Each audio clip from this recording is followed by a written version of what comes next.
This question is frequently asked by CAPFAC 2022 interview aspirants कि interview का date क्या होगा। ये सबसे बड़ा क्वेश्चन है।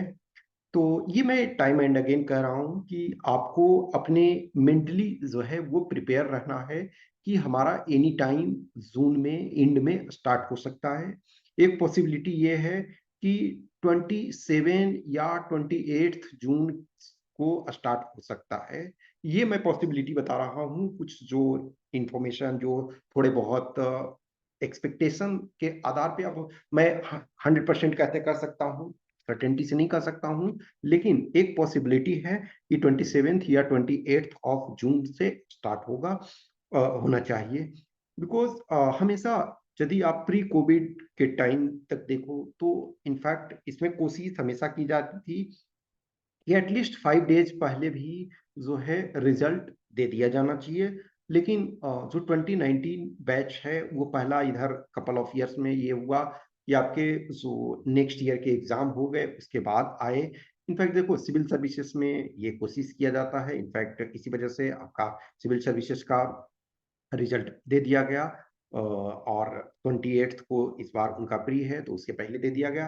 तो आपका भी ये कोशिश होगा कि जो 6 ऑफ अगस्त है उससे पहले आपका रिजल्ट दे दिया जाए। तो इंटरव्यू डेट के लिए मेरे ओपिनियन में मैं जो अभी समझ रहा हूँ 27 या 28 ऑफ जून से स्टार्ट हो सकता है, ऐसी पॉसिबिलिटी बताई जा रही है। ओके, फिर आपका अब फिलहाल के लिए क्या करना है। ए लॉट ऑफ कैंडिडेट्स होते हैं, एवरी कैंडिडेट फॉर एग्जांपल जो असिस्टेंट कमांडेंट का एग्जाम दे रहे हैं, तो एक्सेप्शंस आर एवरीवेयर कि वो सिर्फ डेडिकेटेड इस एग्जाम का प्रिपरेशन करते हैं, या बहुत सारे होते हैं कि चलो सीडीएस या मतलब यूनिफॉर्म फोर्सेस के लिए प्रिपरेशन करते हैं। लेकिन सिविल सर्विसेज थोड़ा एक डिफरेंट बॉल गेम होता है। लेकिन अभी मैं देख रहा हूं तो बहुत सारे कैंडिडेट्स हैं वो सिविल सर्विसेज का भी दे रहे हैं। हमेशा ध्यान रखो कि आप के अंदर पोटेंशियल है, लेकिन एक टाइम में भी आप सारे चीज को कवर नहीं कर सकते हो।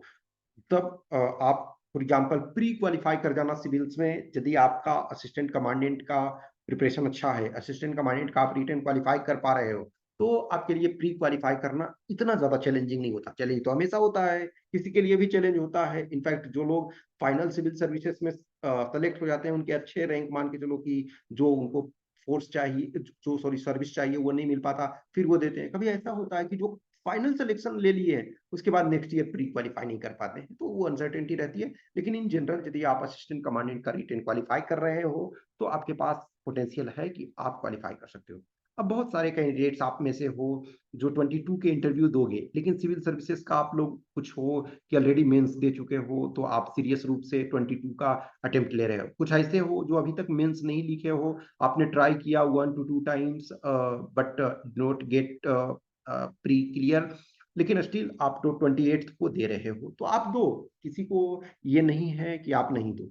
लेकिन जैसे ही आपका जो भी होता है, आपको एक आइडिया रफ में मिल जाता है कि चलो करीब अभी इधर के हाल कपल ऑफ ईयर्स में देखोगे तो लेस देन 100 आपके कट ऑफ रहते हैं।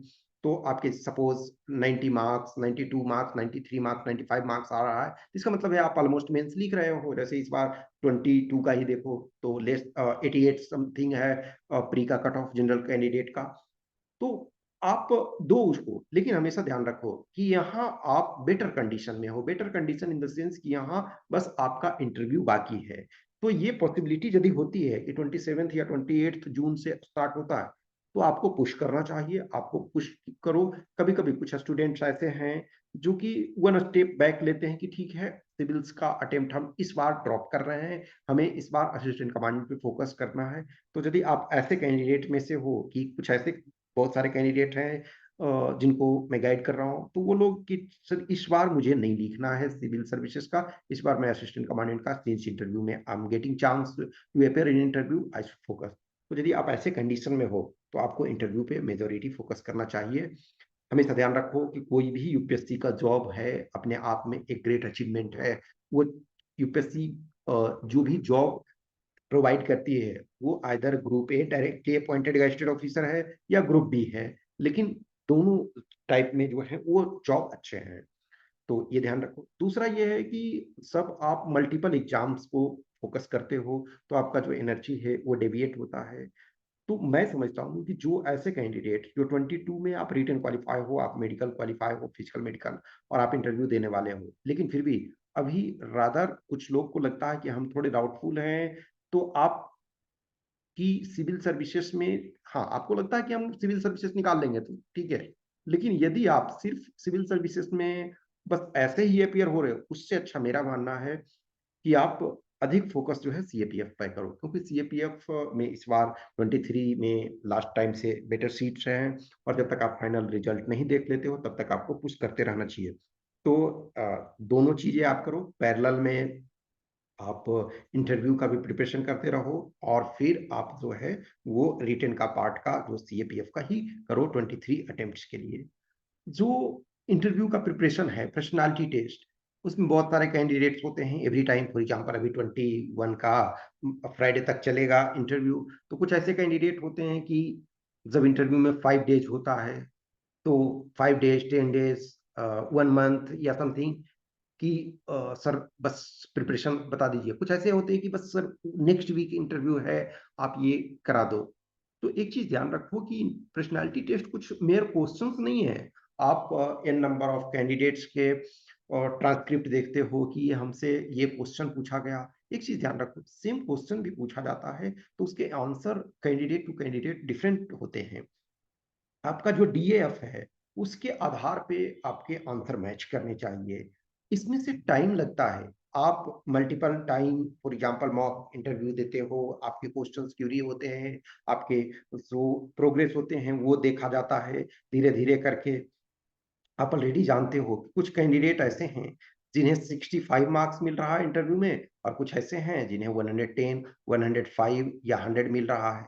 तो जिनका सपोज 70 मिला और जिनका 100, ये मैं सपोज करो कि 60 लास्ट इधर कपल ऑफ ईयर्स में लोएस्ट 60 है जो सेलेक्ट हुए हैं, और हाईएस्ट 113 है। तो 60 और 113 में बहुत ज्यादा का डिफरेंस है, 53 का डिफरेंस है। तो बहुत ज्यादा डिफरेंस होता है। तो आप ये सोचोगे कि 5 डेज में हम जा करके प्रिपरेशन कर ले। जो कैंडिडेट अच्छे प्रिपेयर्ड है उनके लिए तो कोई दिक्कत नहीं है। आप ऐसा नहीं है कि मॉक देना सबके लिए, बहुत ऐसे कैंडिडेट हैं जो मॉक नहीं देते हैं, और या जो प्रिपरेशन डेडिकेटेड कहीं गाइडेंस नहीं लेते हैं फिर भी वो सेलेक्ट होते हैं। क्यों? क्योंकि उनके पास ऑलरेडी ये सब सारी चीजों का एक्सपीरियंस है। लेकिन यदि आपके पास एक्सपीरियंस नहीं है, फॉर एग्जाम्पल आप फर्स्ट टाइम इंटरव्यू में अपियर होने वाले हो, तो हमेशा ध्यान रखो कि अर्ली आप कहीं भी ज्वाइन करो, कहीं भी गाइडेंस लो, और उसमें से मॉक जल्दी सा करो, मतलब स्टार्ट जल्दी करो, ताकि आपके पास सफिशियंट विंडो हो उसको इम्प्रूव करने का। एवरी टाइम इधर रिटन पार्ट हो, पर्सनालिटी टेस्ट हो, जब हम रियल फेस करते हैं, मान लीजिए टेस्ट आप लिखते हो पेपर का, तब लगता है अच्छा ये तो मैं मिस कर रहा था, ये मैं मिस कर रही थी। इंटरव्यू में पर्सनालिटी टेस्ट में भी सेम सिचुएशन होता है। अब कुछ ऐसे कैंडिडेट होते हैं, मान के चलो कि 10 डेज इंटरव्यू के पहले आप इंटरव्यू गाइडेंस लेते हो कि सर बस मॉक कर दीजिए, मॉक कर दिया गया आपका, लेकिन जो सजेशन दिया गया, सम सजेशन ऐसे होते हैं, सम आपकी हैबिट ऐसी होती है जिसको इंप्रूव करने के लिए 1 मंथ चाहिए, 2 मंथ्स चाहिए। तो वो आप पहले अवेयर रहोगे तो वो ज्यादा बेटर रहेगा। जितना देर होगा उतना आपका चैलेंज बढ़ता जाता है। आप 5 डेज में कोई हैबिट को नहीं ये कर सकते हो। कुछ हैबिट्स है आपका, या तो स्पीकिंग में, या कोई ओपिनियन आप बनाते हो, कुछ का हैबिट जो होता है स्पीकिंग में, कुछ ऐसी वर्ड्स रेगुलर आ जाते हैं, या हैंड मूवमेंट बहुत ज्यादा होता है। तो ये सारी चीजों को वर्क करने में, कभी या क्वेश्चन पूछे तो पता चला कि सर अचानक दिमाग ब्लैंक हो जाता है, तो ये सारी चीज को धीरे धीरे ग्रेजुअली आप प्रैक्टिस करोगे तो सुधार होगा। हमेशा ध्यान रखो कि आप अपने को बेटर जानते हो। मैं हर कैंडिडेट को बोलता हूँ कि मैं जितना आपको जानता हूँ उतना उससे ज्यादा आप अपने को जानते हो। आप अपनी पूरी करियर लाइफ अपने साथ जिए हो तो आप बेटर जानते हो। मैं तो कुछ चीजों को जो आप मुझे बताओगे, और या जो आपके डीएफ में है, यदि आप हमसे जुड़े हुए हो, तो मैं उस सेंस में आपसे जितना कम्युनिकेट करता हूँ उतना आपके बारे में जानता हूँ। लेकिन आप सबसे अच्छे तरीके से जानते हो ना, तो आप अपने को समझो, आप अपनी जो स्ट्रेंथ है, वीकनेस है, वो उस चीज को रिकॉग्नाइज करो। स्ट्रेंथ है उसको थोड़ा और स्ट्रांग करो, वीकनेस है उसको रिमूव करने की कोशिश करो।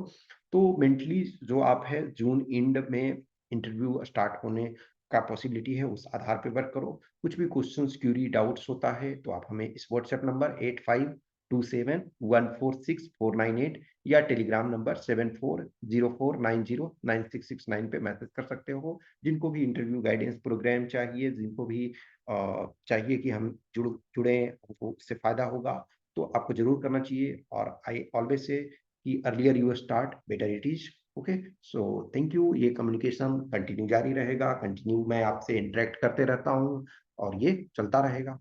Okay, thank you.